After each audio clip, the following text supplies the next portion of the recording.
I've been a full-time content creator on YouTube for 3 whole months. The advice you're seeing online about becoming a creator, a lot of it's shit. The first problem is the one-size-fits-all approach. Most advice assumes the same solution works for everyone, ignoring individual circumstances or personal nuances. In the YouTube space in particular, people seem to suggest just copying what works for the other channels in your niche based on their outlier videos. I don't think this is entirely wrong, and people with much more experience on YouTube than me are suggesting it, but there's a big difference between not reinventing the wheel and flat-out copying others. I agree that it can help with ideation and give insights on how to approach a specific topic, but if all creators apply the same formula, how do the viewers discover novel content and learn new stuff? Who thinks of what the viewer wants to see? What do I want to see as a viewer? I want to see interesting things articulated well, and have a little fun here and there. I don't want to watch a better version of an old video made by 20 other creators. And for what it's worth, I also tried this, but it didn't work for me, at least not yet. It also takes all the fun and creativity away, which is the entire point of making videos, and a must-have if you want to keep doing this for a long time.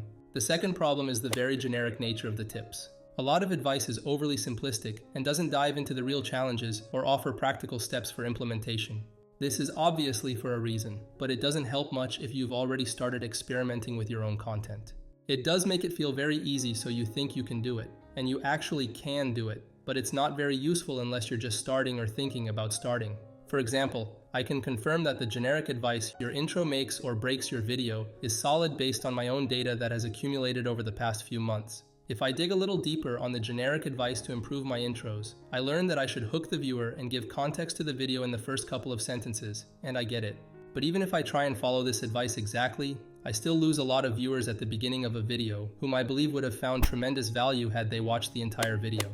Maybe I still suck at writing intros, but seeing all this data makes me want to eliminate intros entirely and just cut to the chase. And I don't remember seeing anyone weigh the pros and cons of such a move. Now that's the kind of discussion I'd be interested in. Let me know in the comments if you have any insights on this. In the meantime, I'm not writing an intro for this video, rather than having to cut it out in YouTube Studio after a day of posting.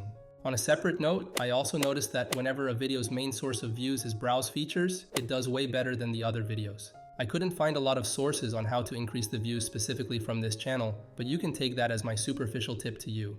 The third problem is that you start seeing the same thing everywhere, super fast. Online communities tend to repeat the same advice, amplifying ideas that may not be effective just because they're popular or said by someone credible. Kind of like the first one-size-fits-all problem, but this time the gurus are the ones copying others. I mean, they are repeating what works, and that's understandable. But then it all gets very old and cliché very quickly. Also, anyone can give advice on the internet, which makes it hard to know which guru to trust. Though I don't think this is as big of a problem as it seems. I'd even argue that it's what makes the internet a great place. Just as long as you take all the information with a grain of salt and experiment with what makes sense to you, which is what you should be doing anyway. If I see an advice that makes sense to me, I don't give a flying f*** who says it. I just apply it and see if it works. If it does, great. Now I have another tool to use. If it doesn't, great. Now I know it's bullshit.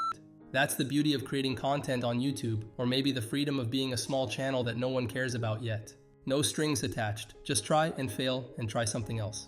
For comparison, this is not something that you can do in business, especially outside of tech space. That's why companies drop big dough on McKinsey Associates for a PowerPoint talking about Porter's 5 forces. The fourth problem is the extreme and definitive emphasis on mindset. Of course you have to be focused on your goals, but it doesn't make you a little bitch to snooze your fucking alarm once. We're all human, and mistaking being this harsh on yourself to being disciplined is a recipe for burnout. If you're serious about creating content and a personal brand, you're going to be doing that for at least the next 5 years of your life.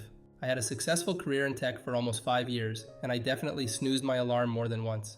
What you need to do is just keep showing up. You won't be at your 100% every day, and that's what separates you from a machine. And yes, you can afford to take a weekend off.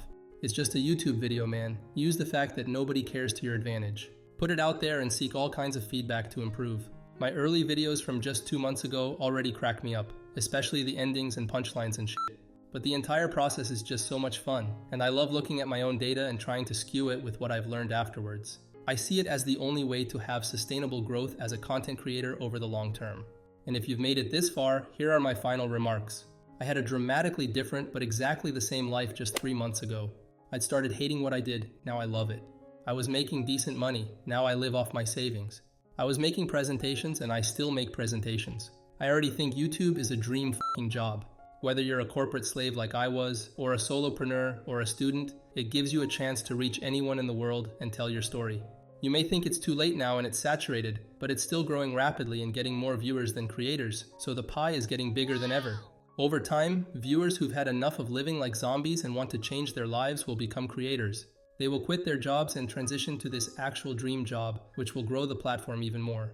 For all these reasons, I think YouTube really is the future. But like any other piece of advice on the internet, take this with a huge grain of salt. I'll see you next time.